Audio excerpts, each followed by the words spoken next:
Здравствуйте. Безопасность туристов – ключевая проблема, сопровождающая туризм. Совсем недавно нас всех потрясла гибель малыша из Белоруссии. Каждый сезон со своими трагическими фактами, несчастными случаями. Что мы делаем для выявления опасности и защиты туристов? Подумаем об этом в Аргаме. В студии Аргам депутат Народного собрания Ахра Пачулия, директор Ритинского национального парка Адамур Багателя, министр по чрезвычайным ситуациям Лева Квициня и замминистра по туризму Астамур Барцац. Соведущая Анна Гуня. Здравствуйте всем. Как это получается, что в случае гибели туриста, поиска туриста, помощи туристу, всю ответственность берет на себя государство? Например, часто мобилизуются ресурсы МЧС, материальная компенсация от государства, а частный турбизнес, частный извозчик привез отдыхающих на какой-то объект, не просчитал опасности, погиб турист, а он ни за что не отвечает. Все списывается на несчастный случай. Сколько это будет продолжаться?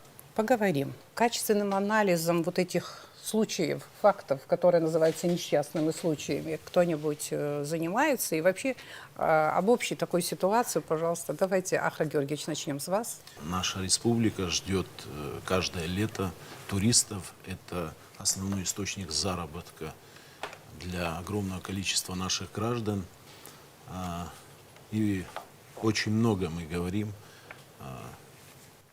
о сервисе, о том, как нужно встречать наших гостей, не только заработать на них, но и как нужно принимать наших гостей. Но, к сожалению, так случается, что иногда случаются несчастные случаи. Как правило, турист – это человек на отдыхе, он позволяет себе расслабиться очень часто. И опасности его подстерегают в нашем случае, конкретно в Абхазии, это в зоне купания, там, где люди выпивают иногда и в таком состоянии идут купаться. Это стихия, море, так же, как и горы, не прощает никаких слабостей. Также наши гости, туристы, являются участниками дорожного движения, либо на своем личном транспорте, либо это с организованной экскурсией, либо они используют такси, передвигаются по стране. У нас на трассе, как это известно всем, не все так просто, не все благополучно. Очень часто, даже и без участия наших гостей и туристов, очень часто случается ДТП. Также у нас очень развит горный туризм, он активно развивающийся вид туризма. И там предлагаются нашим туристам различные виды отдыха, досуга. Это так называемые тарзанки, всевозможные такие услуги, которые там связаны с ощущением остроты вот всего этого адреналина и так далее.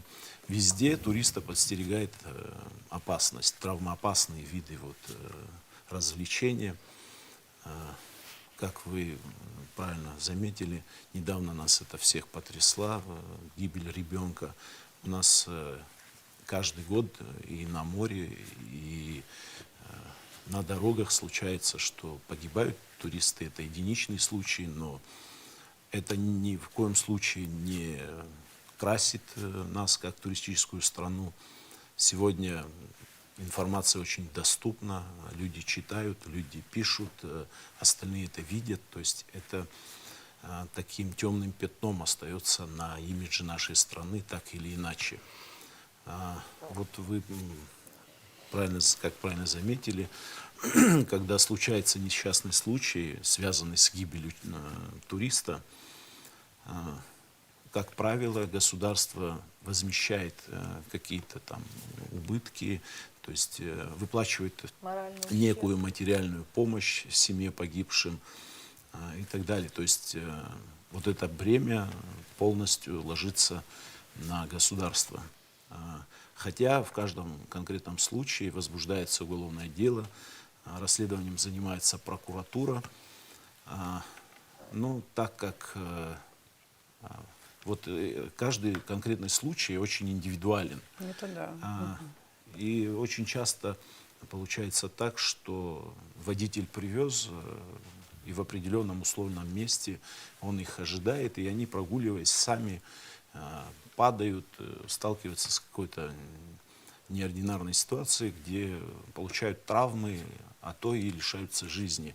В этом случае водитель не несет ответственности. Как-то так складывается ситуация, но в нашей практике, насколько мне известно, в практике нашего государства, я имею в виду, не было ни одного случая, чтобы кто-то из водителей транспортного средства или другой иной услуги, которая оказывается физическим лицом, чтобы физическое лицо или индивидуальный предприниматель понес какую-то конкретную ответственность, ну, кроме административной. Спасибо большое. Аслан Хискурович, может, у вас в министерстве качественный анализ вот этих так называемых несчастных случаев, ужасных фактов гибели людей там, и так далее? Где эта статистика собирается и кто-то анализирует? К нам часто на нашу почту приходят те или иные обращения от туристов, которые находятся у нас на отдыхе. И я хотел бы подметить, что мы сейчас с вами рассматриваем частный случай, частного извоза. Такие случаи также бывают, когда организованно наши экскурсионные организации обслуживают наших экскурсантов на тех или иных маршрутах. И в случае ЧП нам уже понятно, с какой официальной экскурсионной организацией, так скажем, лицензированным туроператором работать в этом случае. И это упрощает на самом деле работу. Потому что туроператор, то есть экскурсионная организация, которая оказывает услугу, она встает рядом с потерпевшим, оказывает всячески ему помощь. Это же на самом деле не все так просто происходит. Если погружаться в детали, то после такого случая обращаются люди к судмедэксперту, чтобы все эти процедуры соблюсти, чтобы на ту сторону вывести пострадавшего или там в случае тяжкого уже что-то произойдет. То есть и проще работать на самом деле с официальными туроператорами. А когда это частным образом, конечно, потом мы начинаем, кто приехал, откуда приехал, где он находится, как это все произошло. И на самом деле усложняет. И вот эти все заявления поступают на почту Министерства по туризму. И в прошлом году у нас с организованными группами было 2 несчастных случая. Один случай могу вам даже озвучить. Группа экскурсантов, туристов приехала с города Якутия. Они были на экскурсионном маршруте. И, проезжая город Новый Афон, они просто остановились и решили покататься на море на банане. Женщина в возрасте села, и у нее остановилось сердце. Сразу там выяснили, кто, что, и так было проще на самом деле все это сделать. И еще хотелось бы добавить, что есть такая международная практика, и даже на территории Российской Федерации, когда организованно выезжают туристы, хотелось бы подметить, они страхуют страховку. В Абхазии страховка, к сожалению, не работает. Если бы наши туристы, которые в Абхазию приезжали, были бы застрахованы, то государство бы несло такие бы материальные затраты в случае какого-то ЧП. Да, об этом тоже надо подумать, да. За последние годы вы мониторите ситуацию? Сколько было несчастных случаев? Сейчас в течение 1 месяца 3 несчастных случаев, там, где погибли люди. Мониторим, конечно, и часто несчастные случаи происходят как раз при нахождении на воде, то есть купании в Черном море. Больше всего, если вы меня поправите, за прошлый год 8-9 утопленников А в горной местности? А вот что касается горной местности, эта тема на самом деле очень такая серьезная, потому что с советского времени есть так называемые горно-пешеходные маршруты. И горно-пешеходные маршруты, как и наши экскурсионные маршруты организованы, они должны сертифицироваться. К сожалению, сегодня мы не в состоянии сертифицировать и реанимировать все эти горно-пешеходные маршруты. В министерство также обращаются группы, которые хотят пойти по тем или иным маршрутам, также к нашим коллегам в МЧС обращаются, но, к сожалению, мы им запрещаем, потому что мы не знаем, хорошо протоптана тропа там, как они могут пройти, где у них так называемые пикниковые зоны. Пикниковые зоны — это места стоянки, где они могут разбить лагерь, где есть вода и все остальное. И мы им запрещаем. Правильно, Но, к но это сожалению, дело будущего, в принципе, да. все это можно восстановить. К сожалению, в прошлом году мы столкнулись с такой ситуацией, когда вот так неорганизованная группа самостоятельно поднялась, вы помните прекрасно, и произошел случай тоже, чрезвычайная ситуация, погиб гражданин Российской Федерации.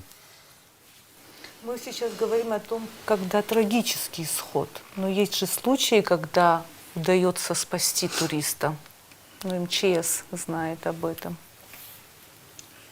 Ну, если позволите, я тоже Давайте. добавлю. Да-да-да. Уже мои коллеги в основном озвучили проблему. Но, тем не менее, У вас работы много и зимой, и летом, я так Да. понимаю. Но курортный сезон все равно влияет, конечно, на вашу работу. безусловно, Да. поток людей, оно играет свою роль. И, как мы все прекрасно понимаем, летний сезон ожидают все, это определенная прибыль, но и определенные сложности. Вот если мы говорим в общем о туризме и вообще о ведении контроля или же обеспечения безопасности, конечно, здесь надо подходить в общем, глобально, можно сказать, потому что как только человек перешел границу, если он турист, то он должен быть обязательно зарегистрирован.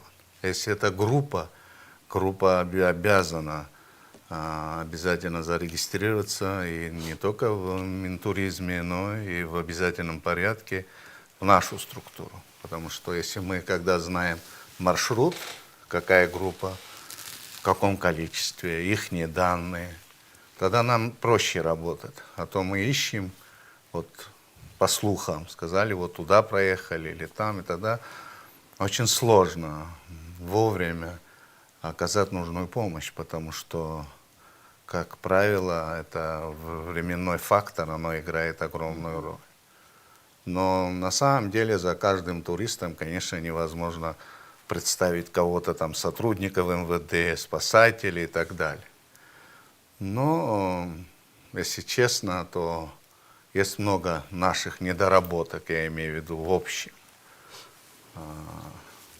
Потому что мы прекрасно знаем, какие сложности. И вот та красота природы, с которой мы сегодня, в которой мы живем, за ним очень много кроется, связано с риском. Это пещеры, это водопады, это маршруты, которые, вот, как коллега наш говорил только что маршруты, они определяют по электронной карте, они раньше были занесены, они по ним начинают работать. И они созваниваются со всеми там, кто-то может быть с Тамбова, кто-то там, не знаю, с Подмосковья, и собирают группу, они сами друг друга вообще не знают. Собирается группа, это, безусловно, стоит определенных денег, и они заезжают в Абхазию, практически никого, нигде не зарегистрировавшись, начинают на определенный маршрут осваивать. А этот маршрут уже давно не существует практически. Вот. А потом, когда уже случается, как правило, какие-то чрезвычайные ситуации, они начинают звонить туда к своим родственникам, как-то выходят на связь, а потом через них мы получаем информацию. И многие случаи даже очень смутные, непонятные. Вот, допустим, гибель того же туриста, о котором мы говорили в горах, да, там женщина руководила всей этой операцией. Мы прошлись по этой полосе, вот не один раз, несколько раз мы прошлись, но в каких обстоятельствах он погиб, как это случилось, нам никто так и не мог объяснить. Мы все эти дела передали в прокуратуру. То есть и есть и такие моменты. Но нельзя не сказать, на самом деле, то, что там касается джипингов и так далее. Я сейчас не хочу кого-то обижать, но Нет, если, говорите, да, говорите, как есть. Да. если мы в этом направлении, я сегодня, кстати, и с министром МВД об этом говорили, и на совещании этот вопрос был Вот нет. Если не навести порядок, человек не будет чувствовать ответственность, то эти проблемы уже войдут в привычку. Потому что в первую очередь лицензия, настолько машина подготовлена, какие маршруты, кого он возит. Просто иногда страшно становится, когда видишь на открытой машине, и еще дети стоят. И они не Мы при- даже по городу видим, когда они отсюда выезжают. Да, и Да. дети стоят за детьми, так вроде и там и родители, но вот эта эйфория, природа, красота, оно их соблазняет, и люди, наверное, от радости, не знаю, они немножко расслабляются. Бывали случаи, что вот, целая семья погибла на море, и такие случаи были. А потом мы иногда смотрим, ребенок там, ну, волны там 2 балла. Это достаточно, чтобы трехгодичный или четырехгодичный ребенка унесло это море. А там где-то в стороне сидят, отдыхают, а ребенок там у моря себе, так бы, скажем так, оставлен, без присмотра. Конечно, все эти моменты, за всеми этими уследить невозможно. Но тем не менее, я считаю, что мы со своей стороны, все службы, имеющие отношение к курорту, нам надо больше взаимодействия, и больше открытости, и больше поддержки. Тогда, когда мы понимаем, вот, например, тот крайний случай, связанный с ребенком, да, мы все там были, но мне было приятно, туда приехали просто простые граждане, не говоря уже о сотрудниках заповедника. Все переживают. Все до сих пор, переживали. все переживают. Ребята пришли с беспилотниками, и мы говорим, ничего не хотим, мы будем работать. Конечно, в этом плане наш народ, оно болезненно воспринимает, конечно. Чувствительно, да. Чувствительное, вот. Но я считаю, что очень много надо поработать для того, чтобы улучшить уровень туризма в Абхазии. Ахра Георгиевич говорил, где вот наиболее опасные зоны, да, люди где могут погибнуть, больше всего, да, на море, на воде происходят эти несчастные случаи, в горах и так далее. Поэтому вот оставим ДТП, хотя вообще во всем мире туристы больше всего погибают по причине ДТП. Да, сегодня здесь на передаче мы прям не сгущаем ситуацию, не говорим о том, что в Абхазии что-то ужасное в этом плане. Нет, конечно, мы смотрели статистику, в интернете, слава богу, все это есть.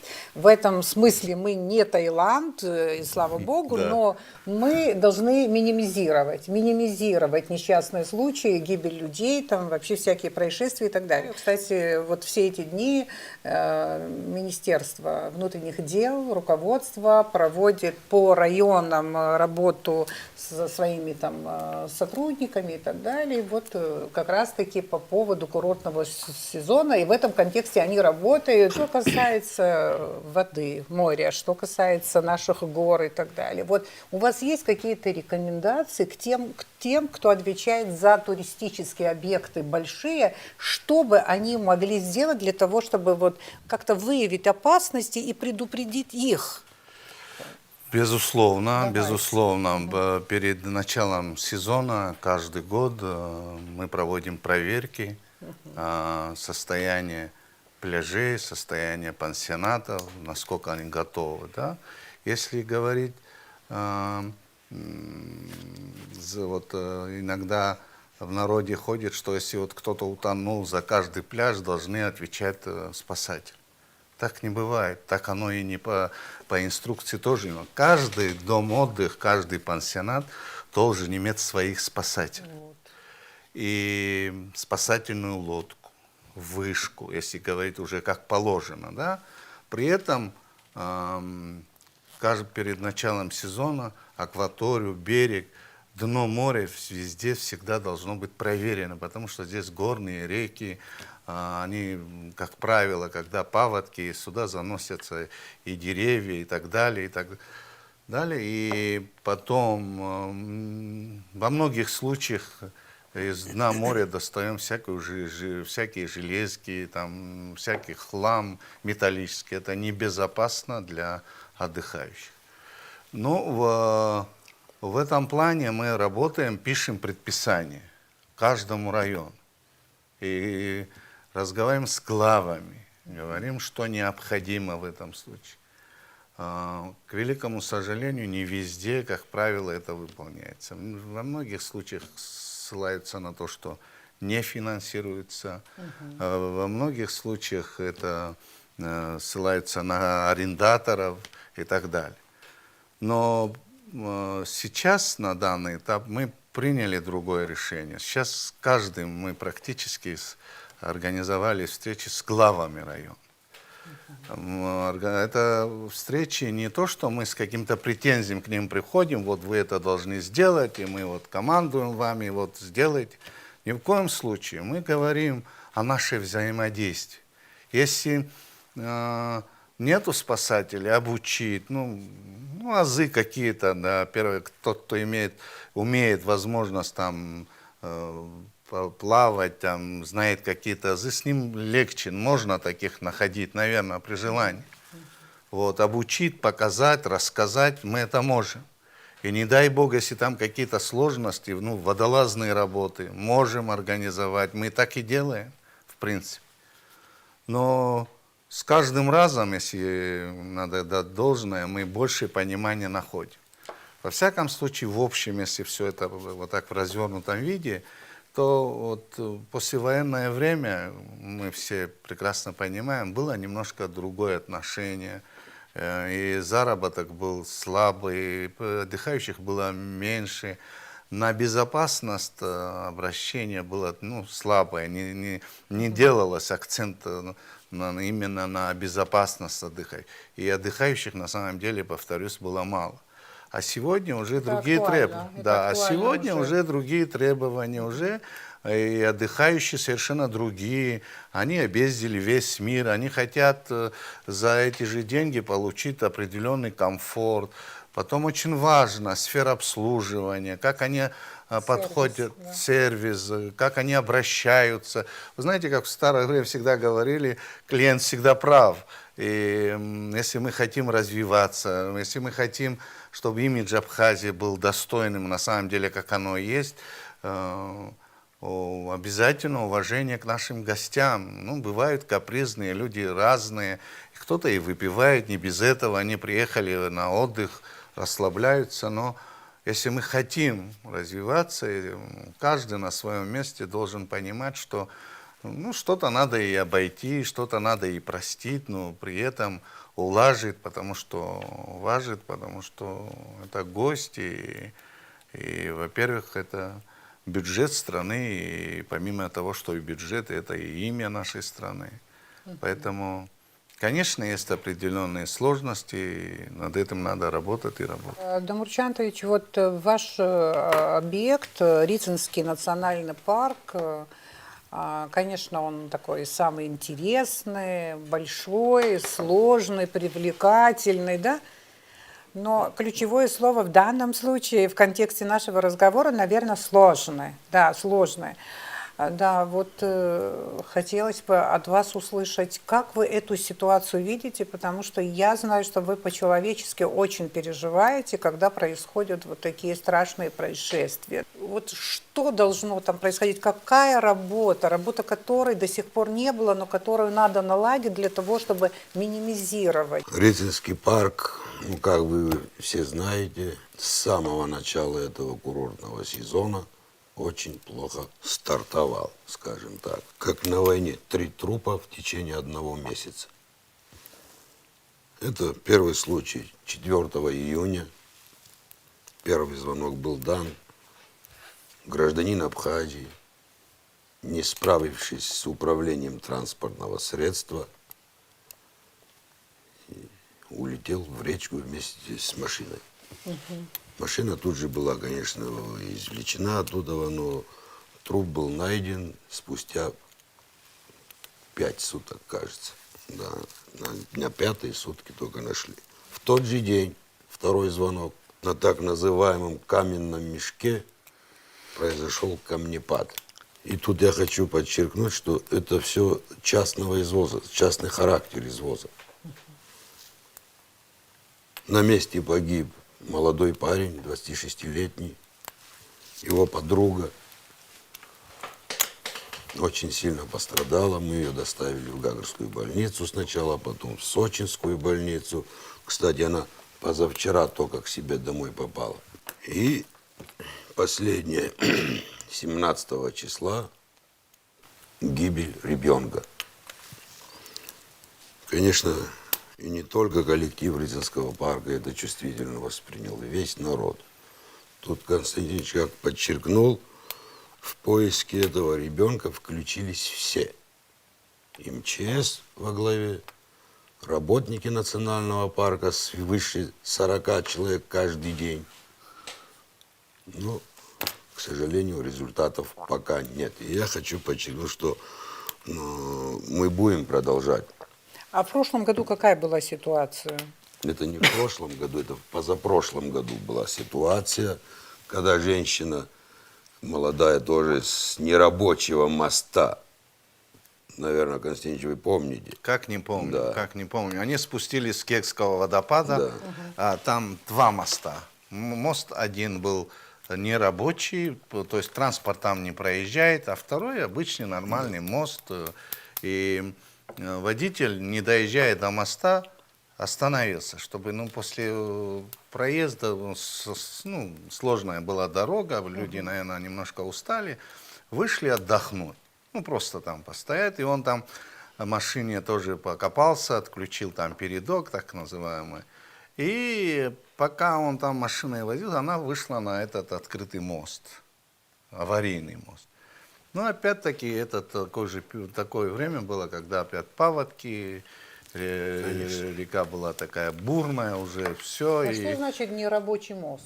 Скажите, как? Нерабочий мост – это мост, который уже не эксплуатируется, то есть мост закрытый практически. Ну, это понятно, что мост закрытый. Вот человек, который подошел к этому мосту, он понимает, там есть какой-то табличка Конечно, какая-нибудь, есть, опознавать конечно. какой-то Это железный мост.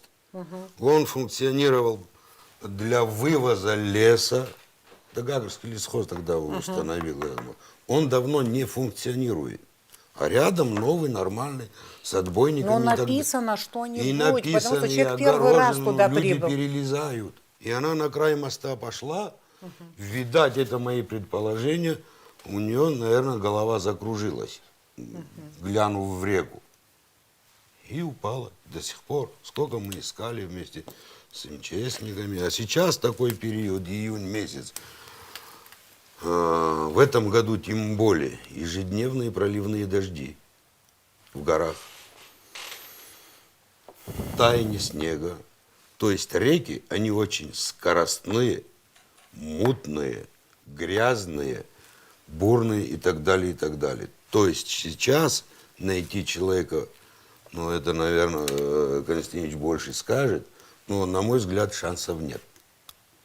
Вот в какой период это произошло. А вот на вашем объекте там вообще кто-то дежурит, правоохранительные органы, там какая-то Мы сами милиция? тоже дежурим. Но этот случай, что связано с ребенком, это произошло около 19 часов вечера, где скопление туристов наши инспектора дежурят. Но обычно это завершается ближе к обеду, скопление людей. А этот маршрут выложен был так. Сначала на Рицу, а потом на обратном пути они завернули на Гекский водопад. И подъехали к тому мосту, который еще... Там еще и объект питания. Ежегодный и объект питания. И этот мост вводился и вводится в эксплуатацию с 1 июля. Там только эти лавины потаяли. Частный Мы извоз, ответственны- наверное, на все это не обращает внимания. Я там видела табличку, у нас был репортаж в этой связи, опасная зона. Вот эта табличка была. Потому что он ремонтировался. А может, надо писать, что штраф столько-то? Может, это кого-то удержит? Вот я слушаю сейчас вас, и вот в голове прокручивается мысль, а возможно было предотвратить все эти даже 3 случая, скажем, конкретно, которые произошли в этом году? В первом случае, если бы Гео был бы пристегнут, он мог бы выжить. В случае с ребенком, Если бы водитель чувствовал бы ответственность, знал, что если с ними что-то случится, он за это пострадает, а может даже попадет в тюрьму. Вот какие-то такие рычаги воздействия, вот, я не знаю, какие-то правила безопасности, которые надо соблюдать. И без этого могут быть вот такие последствия. Что можно сделать до того, как это произошло? А ведь на самом деле, если сейчас что-то не предпринять, что-то не изменить, а это может еще и дальше продолжаться. Может, к сожалению, может, если самосознание. Это раз. Ну, гражданин, царство ему небесное, гражданин, где он не справился с транспортным средством. А если бы он был бы пристегнут? Пристегнут был бы он, пристегнут и упал бы с машиной в воду. То есть не выжил бы, да? Нет, конечно. А во втором случае камнепад. Тут несколько факторов. В первую очередь, усыхание самшита. Это у нас происходит уже с 2014 года. А на этих скалах рос самшит. Корневая система вся высыхает, образовывается пустотой. Плюс проливные дожди, в этом году особенно. Ну да, постоянно Да. дожди вот были. Да. И еще эти горы наклонены в сторону дороги. Понимаете, высотой свыше 400 метров. Ирина Шотовна, вы, наше поколение это должно помнить, в советское время на так называемом каменном мешке там даже сигналить нельзя было, не то что останавливать транспорт. Дисциплина. Да. Дисциплина, это насколько это все важно. Я понимаю, что сейчас ваш коллектив там Рицинского национального парка, столько работы у вас, да, и постоянно заниматься безопасностью туристов и так далее, это сложно. Но, видимо, это комплекс каких-то решений, которые должно быть, да, вот комплекс решений, Конечно. которые повлияют на ситуацию, на поведение туристов, на поведение наших экскурсоводов, наших водителей, всех, кто вообще вовлечен в туристический бизнес. И кто работает с отдыхающими, кто работает с туристами. Вот важно, наверное, понятие ответственности. Совершенно верно, Ответственности. совершенно верно. Но если мы будем ждать, когда у людей появится сознание, когда турист поймет, что с ребенком нельзя подниматься на эту переправу, это не мост, это опасно. Ну когда же это произойдет? Или водителю говорить, что нельзя на скорости ехать, надо смотреть, что там сложные повороты и так далее. Сознание у людей меняется очень медленно, это всегда так, либо должны быть какие-то импульсы, какие-то правовые нормы, которые заставят их быстро поменяться. И вот поэтому мне кажется, что парламент может внести определенный вклад, кстати говоря, в изменение этой ситуации. И, конечно, люди-практики, которые работают, вы на практике сейчас вот в парке же видите, чтобы сделать такое, чтобы выявить опасности, предупредить их.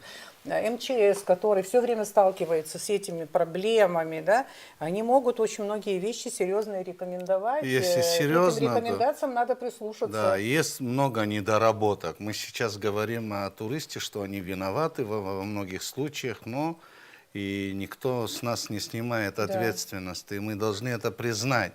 Многие моменты мы не дорабатываем.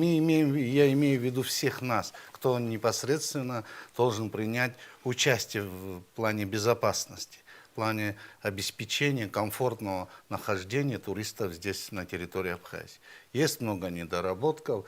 Я поэтому говорил, что в этом направлении очень много работы, и это работа, которую одним днем, одним часом не решить, но надо подход более глобальный, потому что вопрос очень серьезный, как мы все понимаем.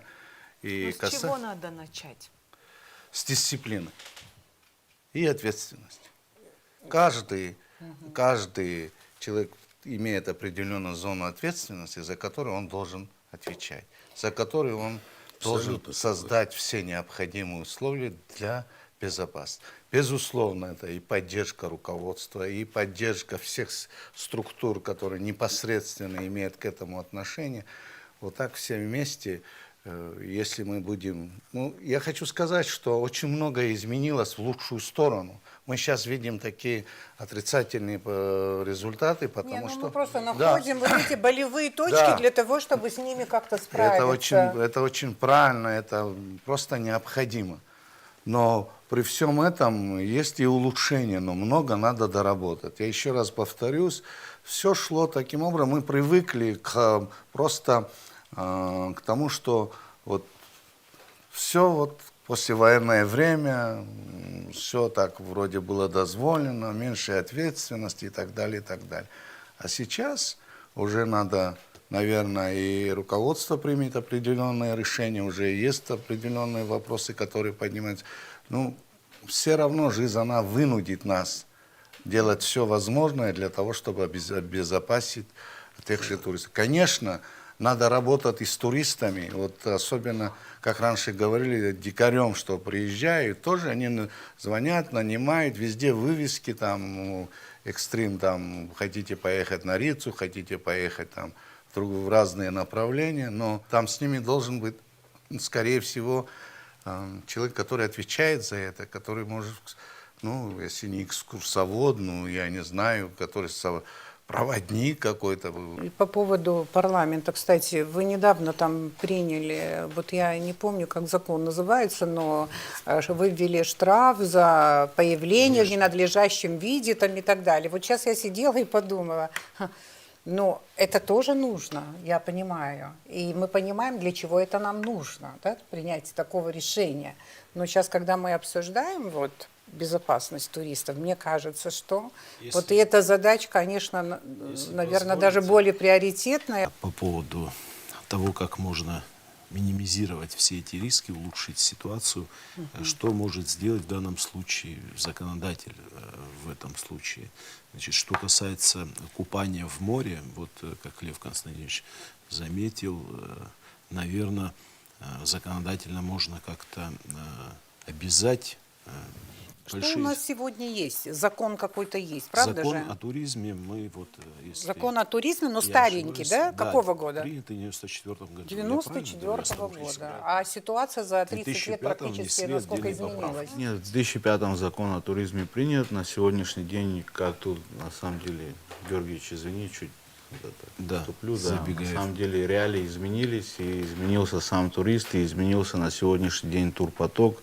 Мы часто говорим об увеличении турпотока, но для себя и для своих коллег я ставлю такую приоритетную задачу. Мы не должны говорить об увеличении турпотока, мы должны говорить об удержании турпотока на том уровне, который он сегодня есть. И для этого, к сожалению, нам не хватает, ну, мы чуть запаздываем и с нормативной базой, также и законодательной базой, которую надо видоизменять. Сегодня мы с вами говорим об активном виде туризма, который вообще никак не прописан, никак нормативно не отражен, как двигаться в этом направлении. Ну а вот вы же накапливаете Конечно, очень важный материал, обращаетесь в парламент, Конечно, у нас инициируете? постоянное взаимодействие с нашими народными избранниками. Они нас слышат, они откликаются на те или иные запросы, чтобы сегодня мы являемся, я вам хочу сказать, это не громогласное заявление, мы являемся участниками международного туристического рынка, потому что Республика Абхазия ориентирована на въездной туризм. К нам приезжают люди. Мы не говорим о том, что часть наших граждан, естественно, она выезжает, но больше мы ориентированы на въездной туризм. Сегодня приоритетное направление, вы знаете, это однодневные экскурсанты, которые приезжают к нам в республику посетить наши так называемые визитные карточки. Это озеро Рица, Рицинский национальный парк, Афонскую пещеру имени Гиви Смыр. И хочется им предоставлять качественное экскурсионное обслуживание. Другой момент, над которым мы тоже задумываемся, почему наши гости зачастую выбирают неофициальных туроператоров. Почему отдается предпочтение, вот как вы говорите, частным, о которых мы не знаем, где он, как он одет, о чем он разговаривает, как и почему наши туристы отдают предпочтение им, а не официальным нашим туроператорам, которые официально предоставляют услуги. Вот хочется найти понимание именно на этот вопрос.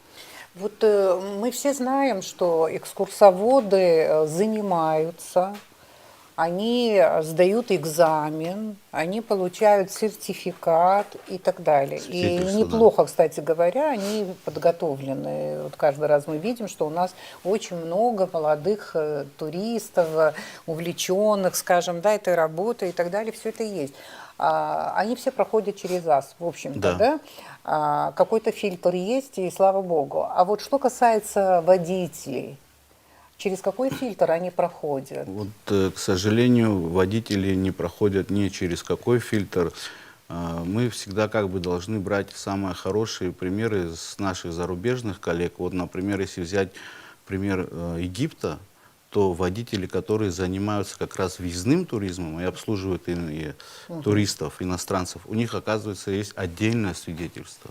Помимо основного свидетельства, они получают отдельное свидетельство, чтобы обслуживать иностранных граждан. Ну вот, тоже надо об этом думать, и надо, наверное, это делать быстро, не ждать долго, если не опаздывать. позволите, я Да, хотел бы да, с продолжить. удовольствием послушаем, да. Вот те спасательные пункты, о которых говорил Лев Константинович, у нас на большей части территории Абхазии, там, где развит туризм, это Гагарский район, Гудаутский район, Сухумский, отчасти Гуйлипский, Ачимчирский, везде большие санатории, дома отдыха, они расположены буквально на берегу моря. Это вот у них есть своя зона купания, хотя у нас пляж общего пользования, несмотря на это, за ними закреплена определенная территория. Такие большие объекты, они могут себе позволить, я думаю, содержать одного-двух спасателей в сезон купания. Это, безусловно, снизит риски. А что касается вот горного туризма, тот же частный извоз, как заметил Астамур Хицкурович, большая часть, не большая часть, какая-то определенная часть наших туристов, она предпочитает частных извозчиков по тем или иным причинам. Ну, значит, я так полагаю, что законодатель может какую-то ответственность закрепить за частным извозчиком, чтобы он чувствовал ответственность, чтобы он чувствовал, что он не будет, если в случае чего произойдет какой-то случай, он будет нести определенную ответственность.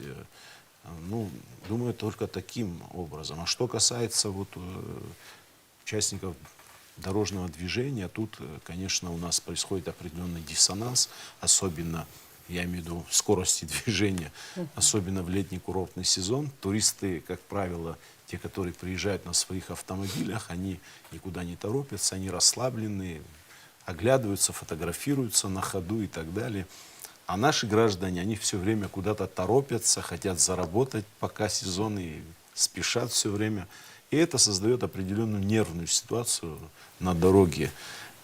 Тут, конечно, есть определенные сложности. Но я думаю, что руководители тех или иных ведомств будут обращаться с определенными предложениями. Парламент, я думаю, что очень активное участие примет. Мы в этом. неспроста вас сюда пригласили, понимаете, если на самом деле вы считаете, и все, если считают, что надо внести изменения в закон, усилить этот закон, да, с учетом новых реалий, которые сложились, тогда это тоже надо делать быстро, и я надеюсь, что вы примете активное участие вот в такой работе, потому что все-таки законодательно надо закрепить многие вещи, и прежде всего ответственность, о которой мы говорим, вот эту ответственность надо детализировать и заложить в законе. Надо усилить, насколько это возможно, потому что любой участник этого процесса, то есть туристического бизнеса, начиная от водителей, заканчивая там руководителем турфирмы и так далее, они все должны понимать, что они несут ответственность за тех, чей отдых они должны обслужить и организовать. Если они этим занялись, они должны понимать, что надо не только зарабатывать деньги. Это важно, конечно. И мы очень хотим, чтобы все заработали денег летом. Прекрасно это понимаем, но тем не менее. Они должны понимать, что они еще несут ответственность за имидж нашей страны. Сейчас имидж нашей страны, как туристической, он развивается, растет, он становится все больше и больше положительным. И поэтому ни в коем случае никому нельзя позволять, чтобы они нанесли ущерб нашему имиджу, как туристической страны. Да, и в этом плане, я думаю, что в законодательном плане надо обязательно поработать, и у парламента есть, в общем, в каком направлении все это делать. А конкретный вопрос. Спрос на экстремальные виды отдыха растет. Наблюдаем, как выстраивается большая очередь за тарзанками, в том числе и вот в Ридском заповеднике. Сажают на эту тарзанку и детей. Становится страшно. Насколько эти тарзанки качественные? Кто-то контролирует их? Ну, конечно же, там особенный риск. Тарзанка, трос, рулетка. Все они имеют удостоверение технадзора, гостехнадзора, через кого они все прошли. Безусловно. Да. Ну, наверное, если... Такая практика есть. Да. Гостехнадзор проверил, через его службу пропустил, наверное, они надежны. Это не ваша компетенция, Конечно, Гостехнадзор. это не наша Да, компетенция. они дают заключение не только на там, использование, но и также на использование оборудования. Например, вот, Лев Константинович, знаете, с 2019 года есть положение правил поведения на воде. И, кстати, у нас была такая тема, мы не могли понять рафтинг, как это, что происходит, но уже есть положение, и вот полные функции переданы МЧС, они делают заключение по маршруту сплава, а уже от технадзора они получают документы, что рафты и все остальное пригодно, паспорта, соответствие. Это давно работает, механизм налаженный, он отработан. Но, как всегда мы знаем, всегда есть такой фактор, как человеческий фактор. Это непредсказуемый фактор. К сожалению, как мы все прекрасно знаем, за каждым человеком, за нашим гражданином, за туристом мы не можем поставить ни сотрудника Министерства туризма, Министерства МЧС, Министерства МВД.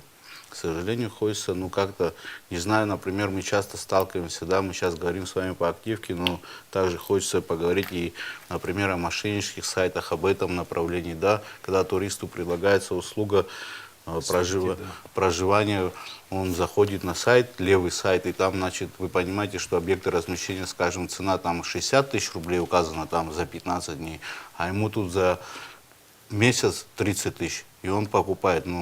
Уважаемые наши туристы, будьте чуть бдительнее, смотрите, такого в жизни не бывает на самом деле. Как говорится, что за такую сумму можно отдохнуть в Абхазии с полным пансионом. И потом они начинают обращаться, жаловаться. И это тоже бьет по имиджу нашей республики, по репутации. С такими случаями, обращениями тоже мы часто связываемся, работаем. У Министерства туризма есть телефон горячей линии, куда могут обратиться все потенциальные туристы и получить ту или иную достоверную информацию, интересующую их. На катера кто выдает лицензии? Гидроциклы, да? ГИМС это подразделение. На то, что связано с морем, выдаем мы смотрим на техническое их состояние, права на судоводителя и так далее. Но у нас еще появился квадроциклы. Это уже не... к великому сожалению, были такие случаи, что там с маршрута, там, именно на Рецинском направлении сорвался со скалы и погиб парень. Вот. А наоборот, девочка погибла, парень остался живой. А потом, касаемо туристов, тоже по сайту общаются, говорят, если можно это слово употребить, это левые какие-то проводники, экскурсоводы. Все те несчастные случаи за последний период, за последние 2-3 года, которые происходило в горах, это все левые, так их, если можно назвать, они созваниваются, им рассказывают, что мы знаем. И неоднократно мы таких людей вытаскивали, и были погибшие, но мы устанавливали личности этих людей, их не так много. Но, к счастью, в последнее время мы с этой проблемой не сталкиваемся, потому что сразу подключился и МВД, и Министерство по туризму и так далее. Территория Ритинского парка составляет 39 тысяч гектаров. Вот. И я хочу сказать, что неопасных там мест Практически нет. Это и тропы узкие над обвалами, это и камнепады. Более того, вот эти все бетонные сооружения, которые в виде подпорных стен, они уже от снегопадов, чрезмерного снегопада начали рушиться. В связи с тем, что, наверное, цемент свое свойство потерял уже. Этим стенам около 80 лет примерно.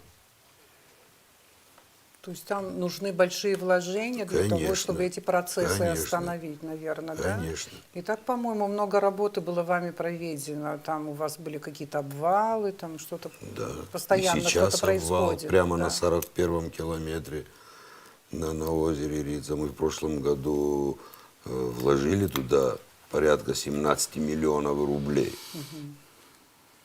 На следующей неделе в продолжение этого обвала обратно обвалилось.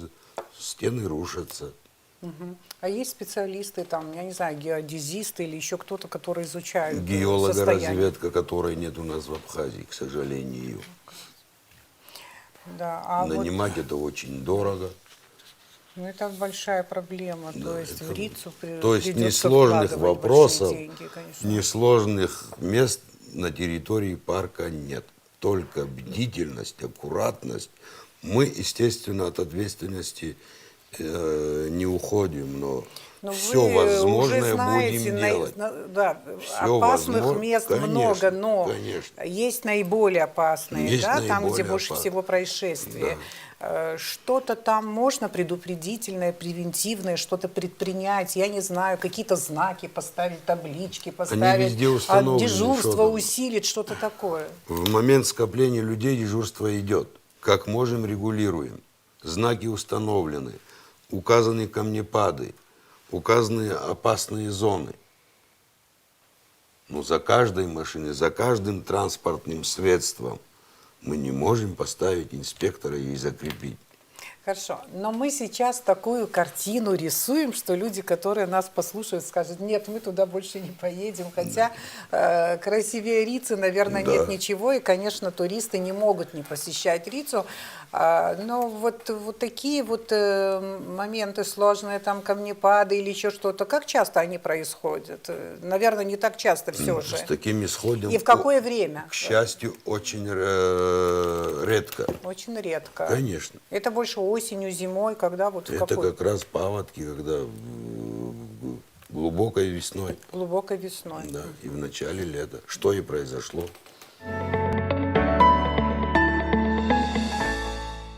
Продолжим. Есть еще много проблем, и одна из проблем, которая тоже связана с нашим имиджем как туристической страны, это вот наше поведение,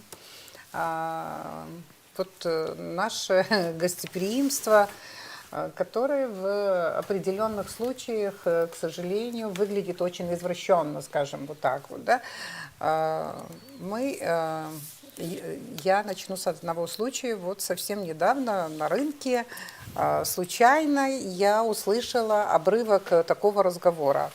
От продавщицы фруктами убегал моложавый мужчина с рюкзаком на спине, вот, и она ему вдогонку кричала: «Сейчас я тебе на голову надену этот рюкзак». Я вот это услышала. И я видела, как он убегал от нее. Я не знаю, что он же он сделал, натворил там? но я правда, часто с этим хамством встречаюсь на рынке, но я была в ужасе. Вот взрослая женщина, пожилая практически, отдыхающая, сразу видно по внешности, как он одет и так далее, что это не местный человек. Рюкзак на голову, говорит, тебе надену. Я не знаю, что он такое сделал. Возможно, что, может быть, он сделал замечание, что слишком дорого они продают фрукты или что-то такое. Больше что он мог сказать пожилой женщине? Вот такая ситуация была. Я о хамстве. Вы знаете, это обратно же человеческий фактор. Вы сейчас говорите, что наши туристы встречаются с хамством, а мы с вами в повседневной жизни не встречаемся с хамством. Мы встречаемся. Это обычная бытовая жизнь. Так что при Но если мы это не исправим, там Ну, никто не захочет как это надо ездить. исправлять тогда, я так считаю, со школьной скамьи. У нас сегодня, когда в школах дети учатся, у них в программе разве методическая как-то разработка есть, кто такой турист, для чего он приезжает, что он делает для нашей страны, какую пользу он приносит. Это все, я считаю, нужно со школьной скамьи задавать нашему будущему населению, которое уже когда вырастет и будет понимать, для чего приехал турист, как к нему относиться, как с ним разговаривать и что от этого будет дальше. Хорошо. Ну, я прошу прощения, но так тоже совсем нельзя. У нас наоборот, в какие бы страны ни приехать, тем более Российская Федерация нас знает неплохо и насчет совести, с уважения к старшим. Даже великие люди говорят, не надо заканчивать дорогие там в Европе академии, просто стоит воспитаться в абхазской семье, и там тебя все научат. В абхазской семье. Да, в абхазской семье.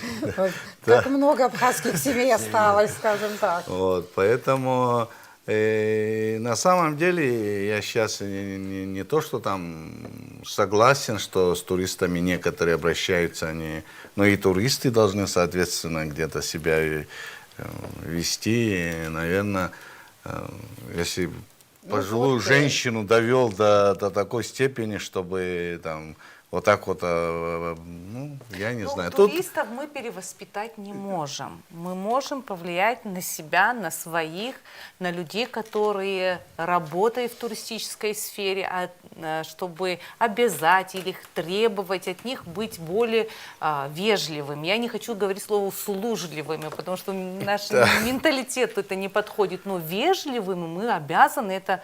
Почему? Да мы абхазы, мы всегда были вежливы.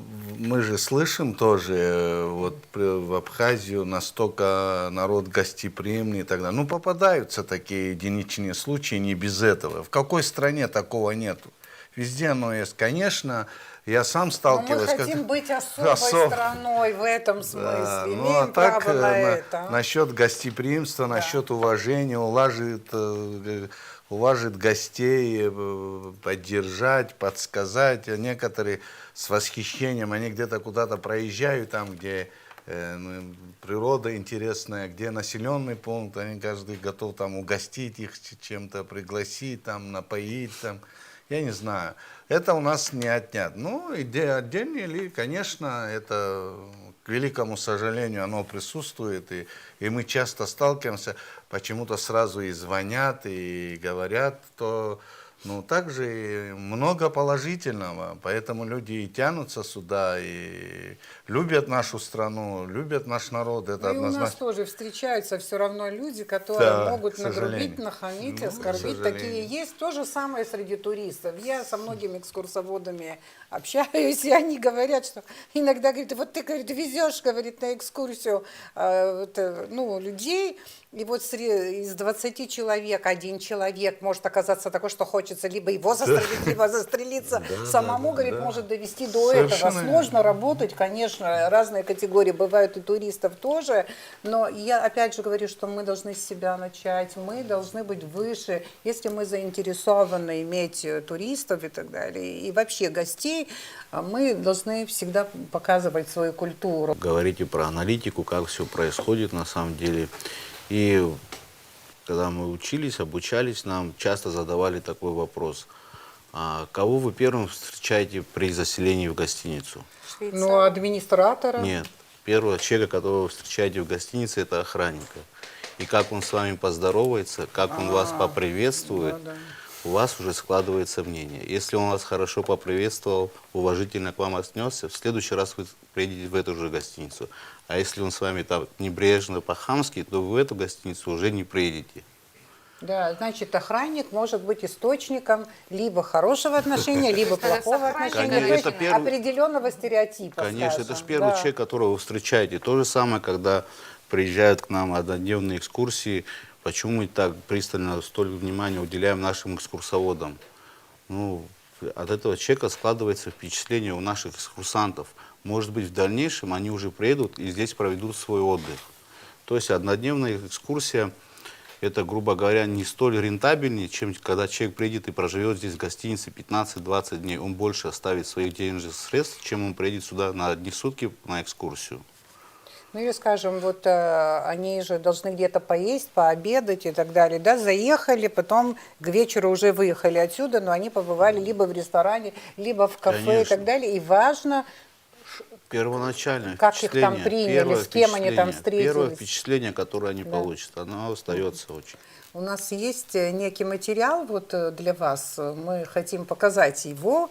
Буквально со вчерашнего дня вот у нас идет определенная коммуникация в связи с одной историей. Не могу сказать, что мы с Анной разобрались хорошо, потому что времени на это было мало. Разразился конфликт между туристкой, она блогер, как говорят, многомиллионник. Лев Константинович, я думаю, вы знаете эту Конечно, историю, да.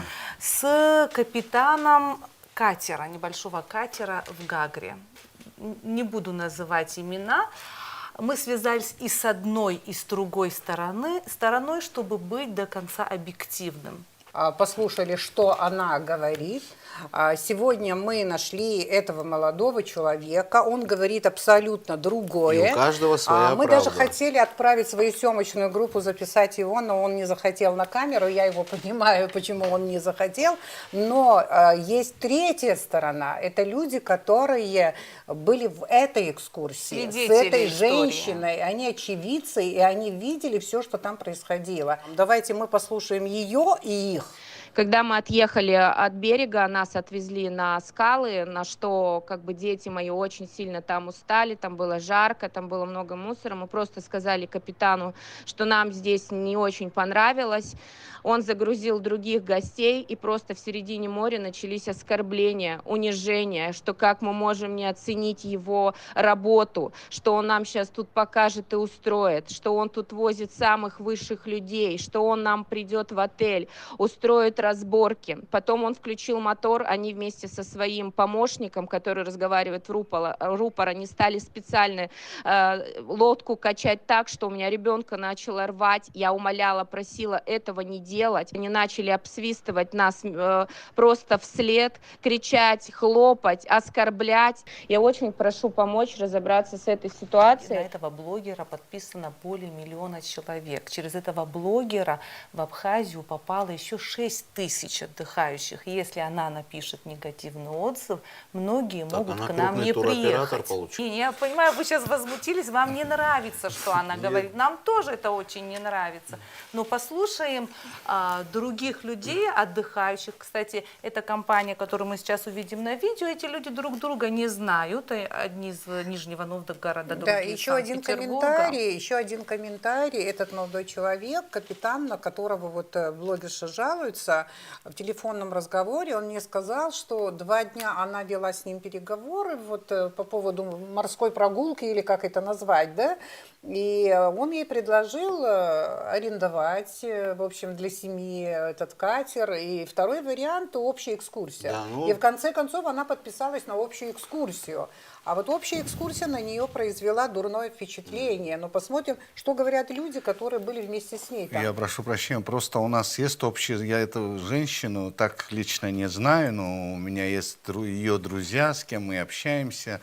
Мне позвонили вчера, я сразу отреагировал, мне самому туда не обязательно было ехать, я начальнику Гагринского подразделения, начальнику ГИМСа, сделать, чтобы они его нашли, переговорили. И он, и насколько мне известно, он должен был прийти туда к ней еще и с цветами, и поговорить. А он полностью отрицает все это. Я лично посодействовал, чтобы им продлили здесь в Гаграх отдых, им так понравилось. Они здесь остались. И давайте, давайте ребят, послушаем. послушаем. Изначально она зашла уже с негативом. Девочка ее маленькая попросила катер на бок не класть. Мы клали катер на бок, мы Нет. качали, виражи делали. Нет. Нет, мы сами ехали с 2 детьми. Никого детям не очень тошнило, никто понравилось. не плакал. Дети пришли в восторге. Мы сами ехали, у нас с супругой 2 детей. Одной 7 лет, другому 12 лет. Привезли на Белые скалы, там мы побыли, там очень красиво, прикольно. Нам дали возможность купаться в открытом море, мы видели дельфинов, было все прикольно, но никаких виражей, и всего того, что было там сказано на видео по поводу того, что дети здесь плакали, кого-то там тошнило, ничего такого не было. По поводу алкоголя хочу добавить, да, мы сидели, выпивали пиво, но тем не менее вот эта мама, которая вот присутствовала здесь рядом, я рядом находился, она пила коньяк пила вот прям при своем маленьком ребенке, ее ничего не смущало, ей все нравилось. У нас в описании морской прогулки сказано прямо угощение вином или коньяком. Это оговорено, это нормально для нашей морской прогулки. Еще блогерша говорит в своих историях, что ей в открытом море угрожали и как-то с ней общались некорректно, и ее оскорбляли. Все здесь оскорбляли. Скажите, пожалуйста, какие-то были угрозы, оскорбления? Не было, абсолютно не было. Было корректное общение со всеми посетителями, отношение было ко всем одинаковое, начиная с нас, оканчивая ими. Мы получили незабываемые впечатления, море хороших эмоций. Единственное, что портило здесь все, это вот эти люди, которые были постоянно чем-то недовольны. Им все не нравилось. Негатив. Им не нравились белые скалы, им не нравилась лодка, им не нравилось то, не нравилось это. Я Компания. уже задавался вопрос, что нужно, чтобы им понравилось. Как себя вести вот экипажу, чтобы им понравилось. Нам провели отличную экскурсию. Да, не могу сказать, что мы ситуацию изучили до конца, но вот какое общее впечатление? Возможно, капитан не ангел, но блогер же ангел. К сожалению, но блогер, на которого подписано Больше более миллиона миллиона человек. человек, безусловно, это лидер мнений, у нее есть последователи, к ней прислушиваются. От ее личного настроения, от ее личного восприятия, того, что происходит вокруг нее и об Абхазии в том числе, зависит мнение вот ее подписчиков. Вот то, о чем вы говорили, и что-то в начале нашего разговора, как ведут себя некоторые экскурсанты. В группе, если попадается один такой экскурсант, который проявляет недовольство по любому поводу и без повода, экскурсия сорвана. Негативные отзывы — это обязательно. То есть тогда и туристов немного было в то время, когда я работал экскурсоводом, это конец 90-х, начало 2000-х годов. Тогда тоже хватало таких туристов, которым ничего не нравилось. Ни экскурсовод, ни транспорт, ни природа, ни кухня, ни отношения. Вообще ничего их не впечатляло. Таких людей, к сожалению, хватает и среди туристов тоже. Покупают специально, значит, туры в гостиницу эконом-класса покупают туры. Для чего они это делают? Сейчас, в частности, не именно за этого блогера, за этот случай, а вообще такие прецеденты тоже бывают. Покупают гостиницу в эконом-класса через туроператора. Потом начинают снимать этот номер, эти санузлы, все, несоответствие. Потом начинают обращаться к туроператору, что по договору им оказали услугу не на нужном уровне, потом начинают писать в Роспотребнадзор, потом в посольство России, которое находится здесь. И для чего это делается? Просто компенсировать свой отдых. Я не думаю, что этот случай сейчас, что да, ни но к этому случаю, ни к мне этой просто ситуации. очень удивительно, да, зная окружение, и я с ними не встречался, но попросили там продлить, и у них позавчера... Окружение вы имеете в виду туристки? Друзей, нет, я В имею в Абхазии? виду... Друзья Нет, в в Абхазии? России, в России. То есть этой туристки? вы Этой имеете в виду? туристке, да. Мне позвонили, сказали посодействовать. И я, конечно, я говорю, здесь объяснил, как есть. Но вчера вот как раз вот этот инцидент, и я получил такую информацию, и я попросил и Гагринского начальника Гагринского подразделения, и начальника ГИМСа, и вообще, я говорю, найдите ее, придите, пойдите в гостиницу, встретитесь с этим молодым парнем, я говорю, выясните. Ну, наверное, все-таки и с нашей стороны, со стороны там капитана или корабля, или там были какие-то тоже, может быть, грубости, я сейчас не могу сказать. ей это могло спровоцировать всю эту ситуацию. Но тем не менее я знаю одно, что он сегодня должен был с букетом цветов прийти к ней, пообщаться, поговорить. Даже не надо говорить о туризме, сейчас говорит даже местное население. Такие иногда вот все, что хочешь, сделай, но такие претензии, просто язык не поворачивается. Вот не знаю, вот все на подносе все равно. В любом случае, если есть возможность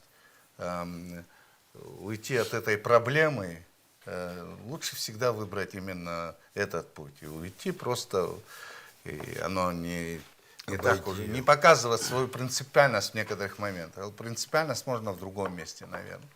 Да, ну согласна. Тем более каждый из нас, в общем-то, должен Конечно, если понимать, можно что такую он ситуацию- еще и... Ну, судьба у нас такая, Да. да. Если ты туристическая судьба, скажем, она вот такая вот сложная. Но не будем копаться в этом, ведь наша главная задача не в этом заключается, а в том, что тот же местный молодой человек, который вот капитан, да, не будем имя, знаем, фамилию тоже знаем, но не будем озвучивать. На этот раз не будем озвучивать, он должен понять, что он представляет не только самого себя, он представляет нас всех и нашу страну. Он должен это понимать. Я уже перед этим говорила, что судьба у нас такая. Вот мы же хотим быть туристической страной. Вот есть там свои издержки тоже, скажем так. Вот, и что делать? Надо гибче вести себя и уже, наверное, будем завершать передачу, но вот в конце уже хотелось бы немножечко подытожить. Все-таки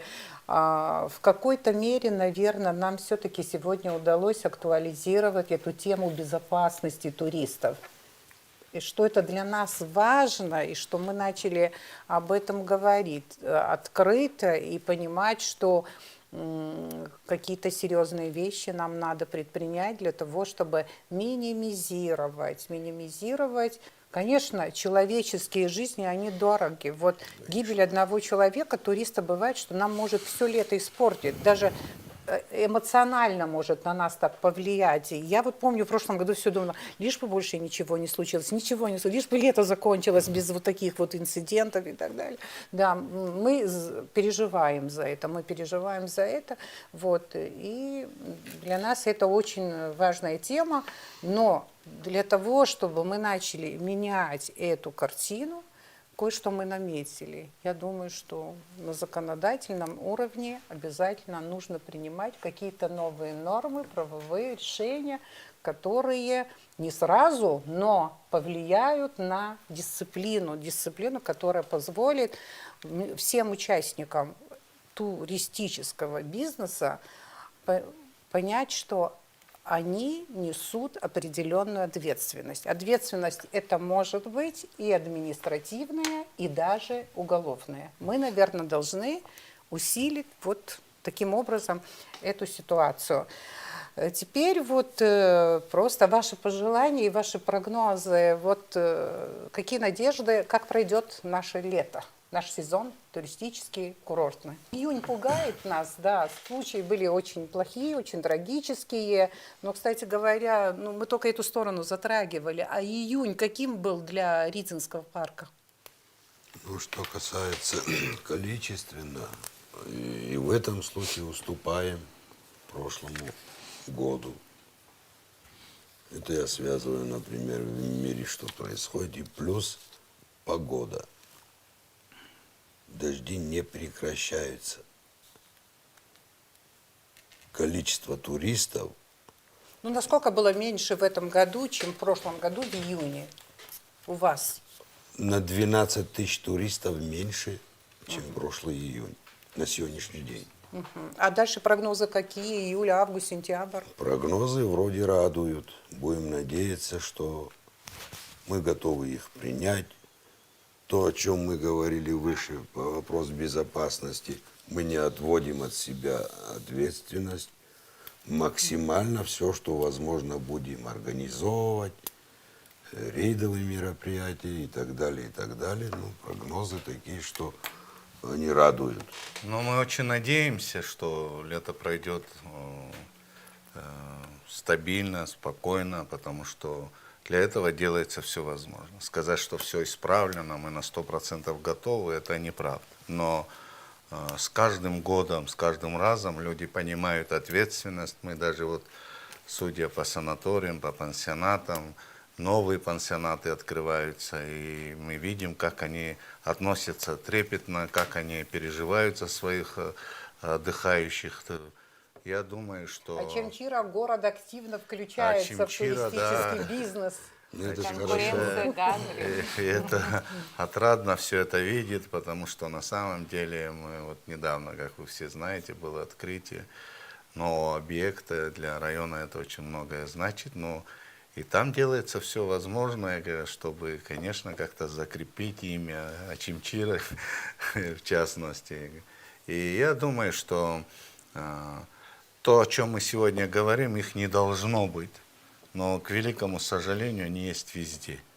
И мы, в общем-то, относимся к своим туристам так, как нигде. Потому что, если взять статистику, мы же наблюдаем, не дай бог случись беда, да, вот организовать даже вплоть до отправки. Вот мы все это проходили, были моменты, когда вот то или иное, несчастные случаи, когда мы все руководство поручало нам, вплоть до доставки и так далее, и так далее. Я такое нигде не видел, допустим, не слышно. Мы же интересуемся, общаемся с другими государствами. Но так как мы лояльно и искренне относимся к своим туристам, это дорогого стоит. И в этом плане мы можем... Да, много недостатков, да, есть определенные сложности. Все это упирается в бюджет, в финансы. Республика молодая. Есть определенные проблемы. Если говорить об обеспечении, да, вот, чтобы создать там спасательные пункты, там, медицинские пункты, о чем мы часто говорим, там, видеонаблюдение там, и так далее, и так далее.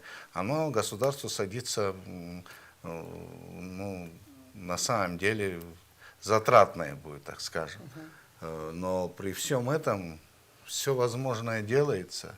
И я думаю, что так будет и продолжаться, и будем исправлять. Есть сейчас пока рано говорит об этом, но мы тоже стараемся делать все возможное, развивать в этом направлении, скажем, там, предупреждение преждевременно. Есть системы, которые можно определить, где можно камнепады, где там землетрясение, ну не дай бог, да.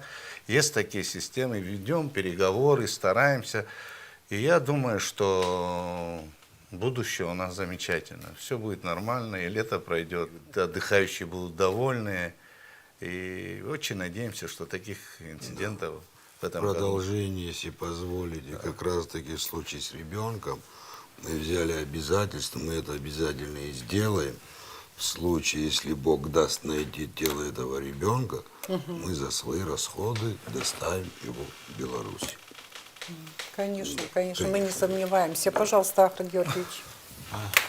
Тема нашей сегодняшней беседы – это безопасность туриста. Тема очень актуальная. Я, завершая наш диалог сегодня, хочу напомнить всем участникам, какой мы путь прошли развития с нашими гостями, с туристами. Еще в начале 2000-х государство вынуждено было создать отдельную службу, чтобы сопровождали их ради их же безопасности, я имею в виду экскурсии. Этот этап мы тоже прошли. Тогда безопасность туриста была не так безоблачна. И сегодня есть риски, конечно. Но потом сегодня появился новый вид угрозы. Вот Астамур Хицкурович, как сказал, безопасности. Они становятся жертвами мошенников, по сути. То есть это тоже касается безопасности.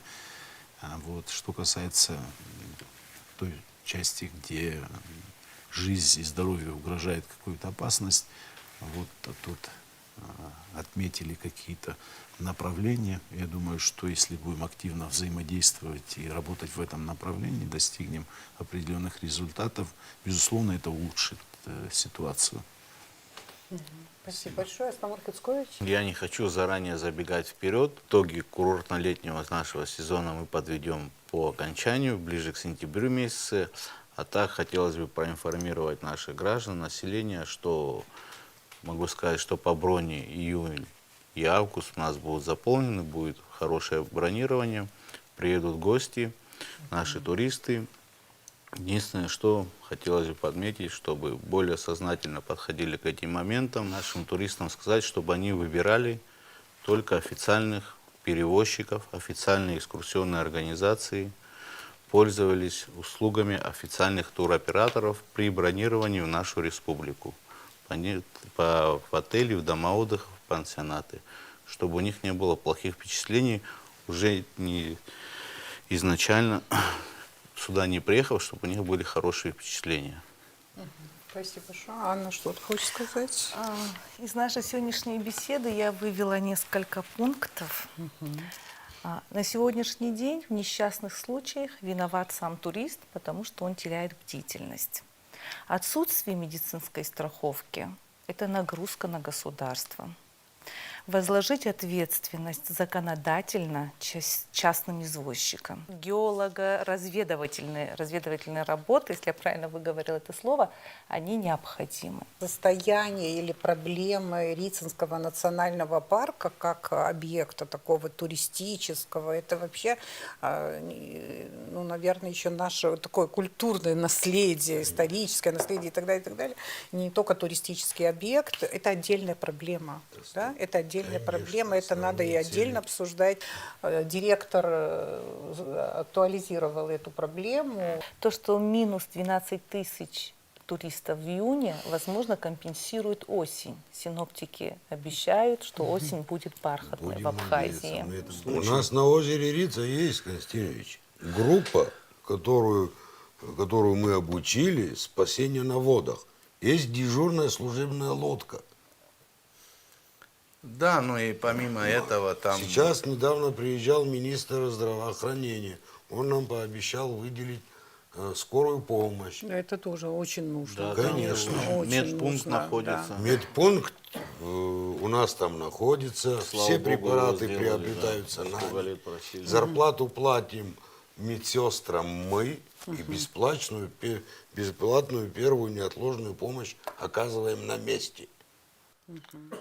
Нет, да, скорая помощь там необходима, конечно. Да, Много просто о негативе сказали. На самом деле на Рице я была в прошлом году. Очень чисто, это надо заметить, заметно чисто. Хорошо работают сотрудники милиции. Везде появились мусорные контейнеры новые. И они такие зеленого цвета, вот гармонично смотрятся с природой. Это все, думаю, было предусмотрено. Много хорошего, позитивного, но мы сегодня говорили о проблемах. Да. Вы До нас не 15 обижайте. тонн мусора Да. через день, а в августе и каждый день на полигон Гагарского мусоросвалку вывозим 15 тонн мусора. Да, у вас очень много работы. Нет, мы пригласили директора именно этого объекта, понимаем значимость, поэтому опасности предостерегают человека и туристов в том числе. И нас тоже, наверное, везде очень многое зависит и от нашего поведения, и от того, насколько выявлены вот эти опасности и какие-то предприняты, наверное, превентивные, что ли, какие-то решения, предупреждения и так далее, которые могут уберечь человека от происшествия, от беды. И для нас мы поняли, что очень важно теперь уже это. Наша туристическая сфера меняется, развивается, но проблем не становится меньше. И вот одна из серьезнейших проблем теперь уже получается – это безопасность туристов, и мы будем работать в этом направлении. Спасибо большое. Это была Аргама.